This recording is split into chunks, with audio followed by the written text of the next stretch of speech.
This is Harsh Rules, I'm Ben Harsh, and today we're going to learn to play Advanced Squad Leader Starter Kit number 3.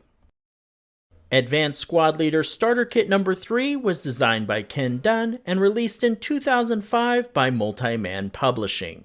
This game supports 2 players, and each scenario takes about 2 hours to play.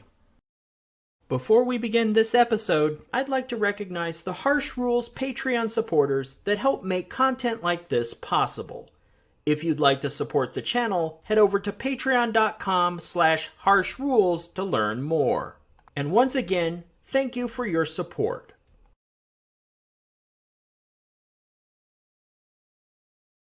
Welcome back to the Harsh Rules Breakdown for Advanced Squad Leader Starter Kit number 3. In this episode, we're going to continue to learn about vehicles in regards to combat. We've got a lot to cover, so let's get started. Last episode, we discussed turret basics in relation to vehicle facing. Let's now discuss turrets in greater detail. A big advantage of turrets over changing a vehicle's covered arc is that the turret covered arc may change free of cost with each movement point expended during the movement phase. In this way, turrets can easily be repositioned while moving. When responding in combat, the turret covered arc may also be changed without movement point expenditure, but instead receive a DRM penalty to their to-hit dice roll. To fully understand this DRM penalty, we first need to understand the various turret types. Armored fighting vehicle counters often will be bordered with a symbol that indicates their turret type and the speed of its traversal. An AFV counter bordered by a circle is a fast traverse turret and is abbreviated as just T. If bordered by a thin square, it's a slow traverse turret, or ST for short. A thick square is a restricted slow traverse turret, abbreviated as RST. Another turret type that doesn't appear in Starter Kit number 3, but will later show up in Starter Kit number 4, is a counter bordered by a thick square with no corners. This is a single-man turret, also known as a 1MT for short. The status of a turret, whether the crew is buttoned up or exposed, as well as the turret's facing, is managed by the double-sided turret counter. Each side gives the armored fighting vehicle specific abilities in the game. Finally, for the sake of completeness, an AFV counter with no border is considered non-turreted, or NT for short.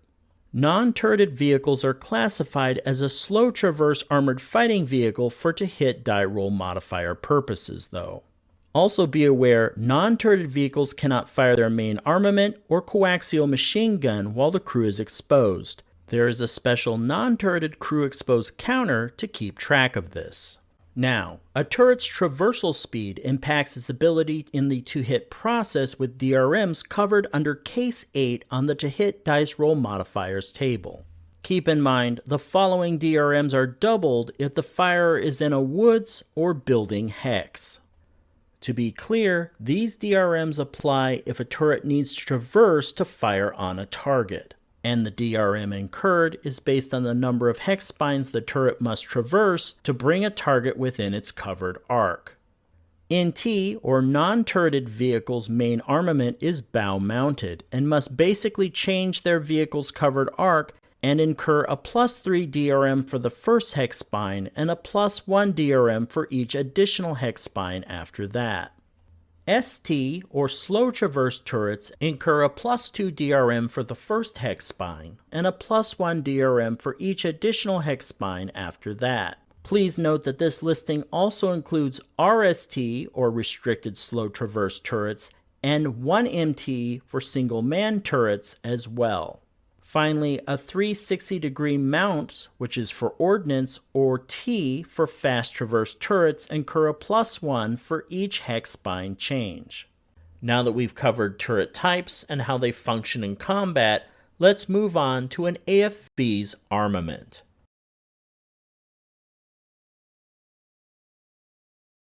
In this section, we're going to review the main armament of an armored fighting vehicle and learn the process flow for attacking another AFV with it. In order to complete an attack on an AFV requires the player to navigate several tables. Let's cover these at a high level so you'll have a sense where we're at in the process as we talk through it. The first table is called the to-hit chart. An attacking player will map their AFV's main armament and target type here to learn the to-hit number they need to roll against to score a hit. If that dice roll is successful and they secure a hit, next they will reference the to-kill table associated with the ammunition type they used. There are several to-kill tables to get familiar with. There is a table for armor piercing, high explosive anti-tank, also known as heat ammunition, and high explosive and flamethrower attacks.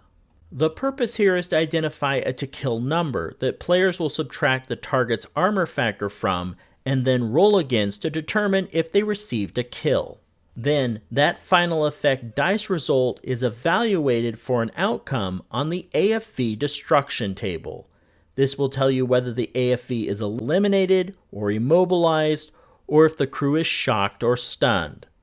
As you can see, there's quite a few steps in this process, but now that you know the general outline for taking a shot at an enemy AFV with the main armament of a friendly AFV, let's go into this process in greater detail. Let's discuss an armored fighting vehicle's armament. First, each vehicle has its main armament, which is a gun identified by the large numbers and letters in the lower left-hand corner of the counter. The numbers refer to the gun's caliber, which is the internal diameter of the gun's barrel. And the symbology following this is the gun's length and velocity. An asterisk indicates a short barrel with low velocity. No symbology equals a normal barrel.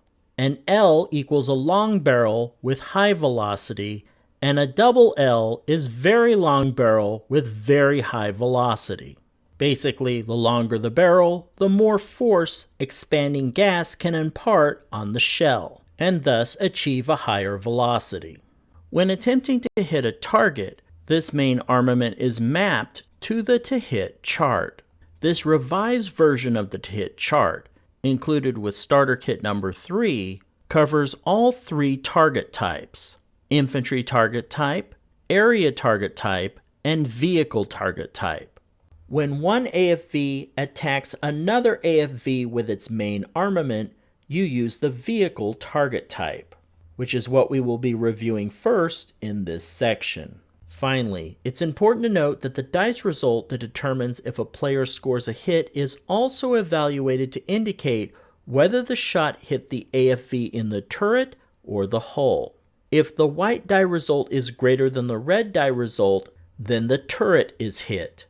However, if the red die result is greater than the white die result, then the hull is hit. If both dice are equal, this is a tie and the hull is hit. We'll cover this again in an example later in this episode, but it's a key outcome that will be used when determining whether the tank or the crew is affected by an attack. There are several ammunition types to use with armored fighting vehicles, and each target type has a default ammunition: high explosive for infantry target type and area target type, and armor piercing for vehicle target type. If an armored fighting vehicle has special ammunition, it will be called out on the back of the counter. These are heavily abbreviated to fit, so you'll need to learn how to interpret the symbols. For example, A equals Armor Piercing Composite Rigid, or APCR for short. The A is followed by a number, which is its depletion number, and sometimes following this are specific years that the ammo can be used from. Also keep in mind, some ammunition cannot be used with certain target types, and some can be used but are less effective. You'll also notice that some AFVs are equipped with other types of ammunition, such as smoke, white phosphorus, and illuminating rounds used in full ASL. These abbreviated symbols for the Panzer VIe follows a similar format. S is for smoke. N, in this case, is for Navartiti-Gunstwaffe. If you couldn't tell by its name, the Navartiti-Gunstwaffe is a German smoke discharger mounted inside the turret so it could be reloaded from the inside during combat and protected by the turret's armor. The 7 that follows this is a depletion number, and the superscript means this depletion number is in effect in 1944. There is then a depletion number of 8, which is available in 1945, indicated by the 5 superscript. Similar to ordnance, to use special ammunition, a player must declare they are making an attempt to fire it prior to their to-hit dice roll. If their original dice roll is below the depletion number, then it's available. They resolve any hit from that dice roll and may try for that ammo again. If the dice roll is at the depletion number, they're allowed to take one shot only, and may not try for that ammo again. A dice roll above the depletion number means they never had the special ammo, and the gun is not fired, meaning they need to re-roll with default ammunition. If the die roll is 12, the weapon fired and malfunctioned. They're out of special ammo, and you need to record that the special ammo has been depleted. Once a hit is scored on a vehicle, either using a light anti-tank weapon to hit table or using the vehicle target type, it is resolved on the applicable to kill table. There are 3 different to kill tables, organized by ammunition type. First is the armor piercing to kill table. This table is used for all forms of armor piercing ammunition, including armor piercing composite rigid, abbreviated as APCR, and armor piercing discarding sabot, or APDS for short. This table cross-references the weapon type and range to provide the to kill number. The second to kill table is for high explosive anti-tank, more commonly known as heat. This heat to kill table assigns a to kill number strictly based on the gun size or support weapon type. Third and finally, we have the high explosive and flame to kill table. This table also uses gun size and support weapon type, whether that be a demolition charge or a flamethrower, to assign a to kill number. Using these tables, you can then complete the to kill procedure. In the first step, you determine your kill number, then you add any to kill modifiers. In certain situations, these modifiers will increase the to kill number. There are 2 of these found at the bottom of the AP to kill table. The first will add a +1 to the to kill number for a rear-facing hit.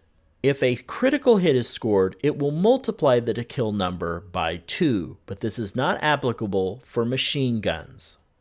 After that, the armor factor will be identified from the to hit process, and you will subtract this from the to kill number. Finally, the attacking player will roll 2 dice and resolve the result with the AFV destruction table, which we're going to look at next.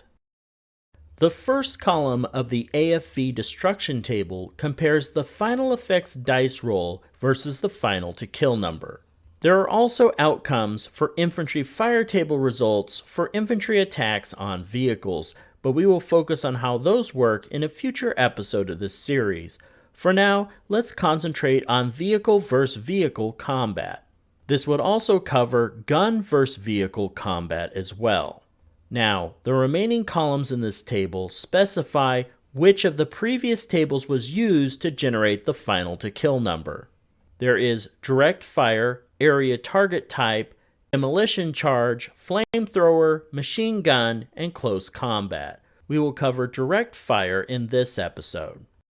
Starting with the first result under final effects dice roll, if the final effects dice roll is less than the final to kill number, then the vehicle is eliminated.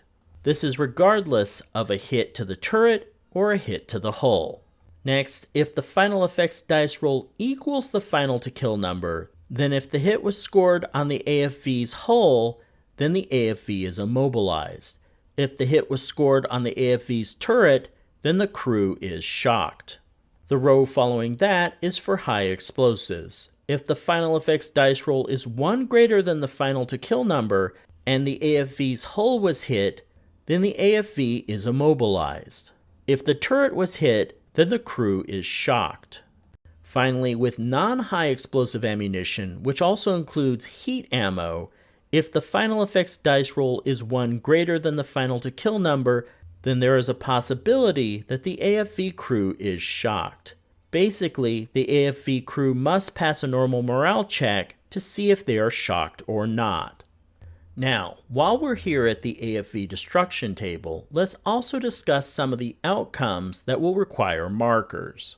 Similar to guns, AFVs have a crew that operates them. However, you don't usually show the crew counter with AFVs. With that said, you might want to keep a counter handy as you may need to make morale checks in combat and need to see the crew morale for that nationality. The crew of a shocked AFV is incapable of any action. If they are crew exposed, they immediately button up. A shocked AFV may not move even to pivot or change turret covered arc, interdict, or attack, even in close combat. With a shocked crew, no movement point expenditure is needed to bring the AFV to a halt.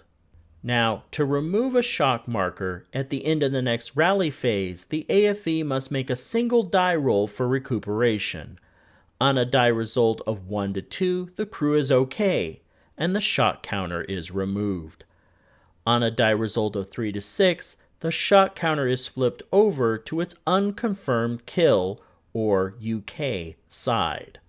An AFV under a UK counter is still shocked and must make a single die roll for recuperation in the next rally phase. On a die result 1 to 3, the UK counter is removed.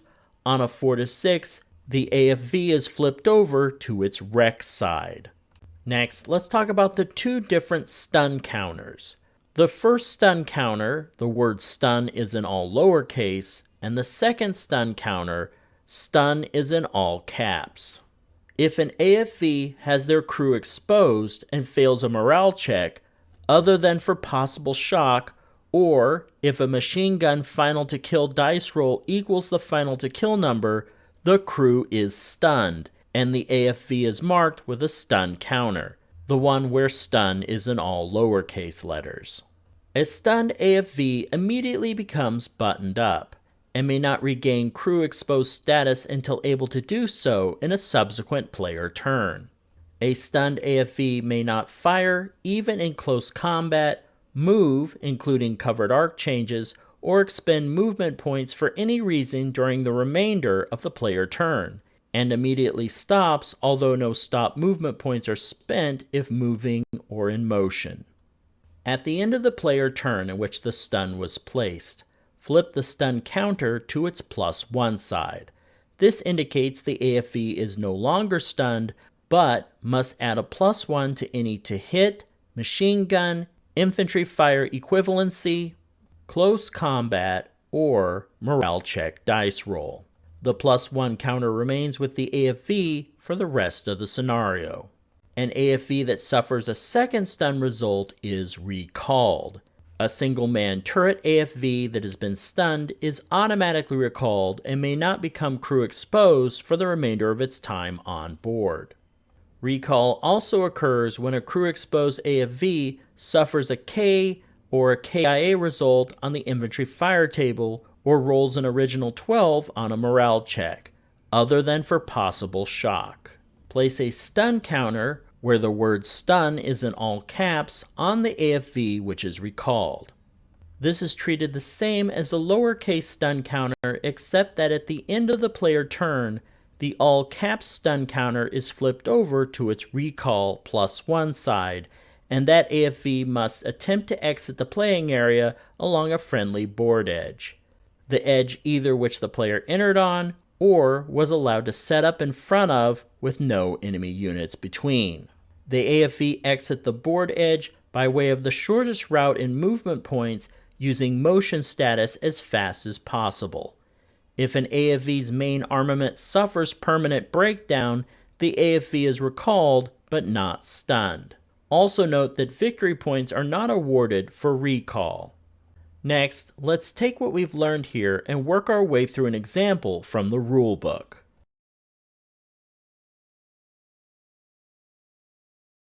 This next example is a two-parter. We're going to begin with vehicle movement and a smoke dispenser usage example. It's June 1943, and the Panzer III in hex C6 begins its movement phase by spending one movement point to start. It then spends its second movement point to enter hex C5. Its next movement point is spent to change its vehicle covered arc and its turret covered arc to the hex spine between D4 and D5. Then spends half a movement point to use the road and drive into D4. Then spends another movement point to enter E5. After that, it spends one movement point to enter F4, where it attempts to fire its smoke discharger, at a cost of one movement point. This requires a dice roll less than or equal to its usage number of 7. The German player rolls the dice and receives a 7, therefore successfully dispensing smoke. Since the Panzer's crew is exposed, there is no DRM to apply here. The German player then places a +2 smoke counter in F4. Keep in mind, if the German had failed to dispense smoke, this would not have cost them the one movement point. You only pay if you succeed. The German player then buttons up the tank, removing the crew exposed counter, and spends 5 movement points to enter G5. This is 1 movement point for entering open ground and 4 movement points for crossing a crest line into higher terrain. During its movement, it also changes its turret-covered arc to the hex spine between F4 and G4. It then spends 1 movement point to stop, with its remaining half movement point spent as a delay. Now, this whole time, the Russian tank has not done anything. This is because the orchards along the road are in season from April to October, and the tanks cannot see each other until the Panzer reaches hex G5. Then the Russian tank changes its turret-covered arc to the hex spine between E4 and F3 and fires. Now let's move to the second part of our example and look at the to-hit, to-kill procedure. Let's assume the role of the Russian player and walk through the to-hit procedure for the Russian KV-1 M41 tank. In step 1, we need to declare to our opponent the target we're firing on, which in this case is the Panzer IIIN in hex G5. For step 2, declare the target type, we're going to use the vehicle target type. And in step 3, determine the range, our target is 3 hexes away. Then in step 4, we need to find the to-hit number. To accomplish this, we locate our main armament on the to-hit chart.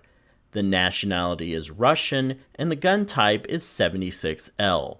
We're using the vehicle target type, so I'm only going to show that section on the screen. As we said before, the range to the target is 3 hexes, which falls into the 1 to 6 column and gives us a to-hit number of 10. Looking at the header, we also note that the critical hit number is 2.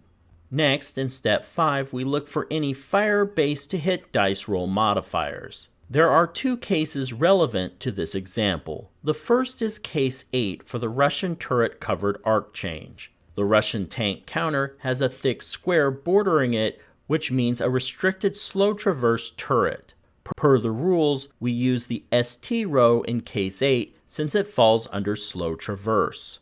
Now, we only change 1 hex spine and thus receive a +2 DRM for this.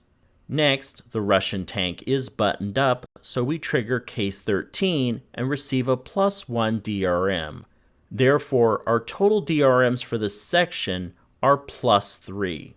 Now we're at step 6, and we need to check for dice roll modifiers in the target base to hit DRM section. There are 2 cases here as well. The first is case 18 for hindrance. This is because our shot passes through the smoke in hex F4. After that is case 24, since the tank is firing at a moving vehicle. When the German tank entered hex G5, it spent 6.5 movement points, which is well above the 3 or more movement points spent for a +2 DRM. Therefore, our total DRM for this section is a +4. And our total DRMs for both sections will equal +7. Now it's step 7, and it's time for the Russian player to roll 2 dice. He does so, and his white die result is a 2, and his red die result is a 1. Then it's time for step 8, resolve the result. Adding the die results to the DRM gives him a final result of 10, versus the to hit number of 10 scores him a hit. Now with a hit, we proceed to step 9. When determining the result of a hit on vehicles with turrets, we need to compare the red die result and the white die result. Whichever of these is larger will indicate whether this hit strikes the turret or the hull. The white die result is a 2, which is higher than the red die result of 1, so this hits the German tank in the turret. Now that we know that the turret is hit, we move on to step 10 and see which armor factor was hit. To determine this, we need to look at the turret's facing, not the vehicle's facing. And we can see that the shot entered through the turret's front-facing hexes. Therefore, we will use the front armor factor for the next step. A quick observation before we move on to the to kill section. If the red die result had been higher than the white die result, the German tank's hull would have been hit. Then we would have checked the vehicle facing, and then determined that the shot had come through one of the German tank's rear-facing arcs, and thus impacted the rear armor factor instead. Now that the Russian tank has scored a hit, the Russian player needs to determine if they've killed it. So let's walk through the to kill procedure, beginning with step 1, where we must determine the to kill number. Now, in our situation, no special ammo was called out by the Russian player, so the default ammunition type is used for the target type. We're using a vehicle target type, so the default ammunition is armor piercing, or AP. Once again, I'm going to carve out the section of the armor piercing to kill table to save space. The range to the target is 3 hexes, so this falls within the 3 to 6 range column. We're using the default AP ammo, so the to kill number is 13. If we use APCR ammo, then the to kill number would be the second number in parentheses, which is 15. In the second step, we add any to kill number modifiers. Neither apply to this situation, but the list only has 2 modifiers. The first case is for a rear-facing hit, where you add a +1 to the to kill number, and if there is a critical hit, the to kill number is multiplied by 2. But neither of these apply to this situation. For the next step, we need the armor factor where the hit was made. The shot hit the front facing of the turret, so we reference the German Panzer's front armor factor, which is 6. After that, we subtract the armor factor number of 6 from our to kill number of 13 to get our final to kill number of 7. This is the number the Russian player will roll against to see if they get a kill. In step 5, the Russian player rolls 2 dice. The white die result is a 4, and the red die result is a 4. There are no DRMs, so our final result is 8. This is versus the final to kill number of 7. So we take this, and in step 6, we resolve the result with the AFV destruction table. When the final result is 1 above the final to kill number, and the ammunition is not high explosive, the last row on the AFV destruction table is used. The result of this attack is not a kill, but there is a possible shock to the tank's crew. To resolve this, the German player must make a normal morale check for the tank crew. The tank crew's morale is an 8, as shown on a German crew counter. Then, the German player rolls a 5, and they pass their morale check, thus avoiding a shock outcome. As a last step, we place an acquired target counter on the German Panzer. Then, the Russian player declares they will intensive fire on the KV-1 M41, which means another walkthrough of the to-hit procedure. Now, all of our information for steps 1 through 4 are the same. We're still shooting at the Panzer IIIN, using the vehicle target type, 3 hexes away, and the to-hit number is still 10. However, we have a slight change to some of our DRMs. In step 5, fire-based DRMs, we no longer have a DRM for changing our turret-covered arc. However, we've essentially replaced it with Case 9, a +2 DRM for intensive fire. So our total DRMs for this section is +3. In Step 6, our target-based DRMs, we keep Case 18 for the +2 for smoke hindrance and Case 24 +2 for the moving vehicle.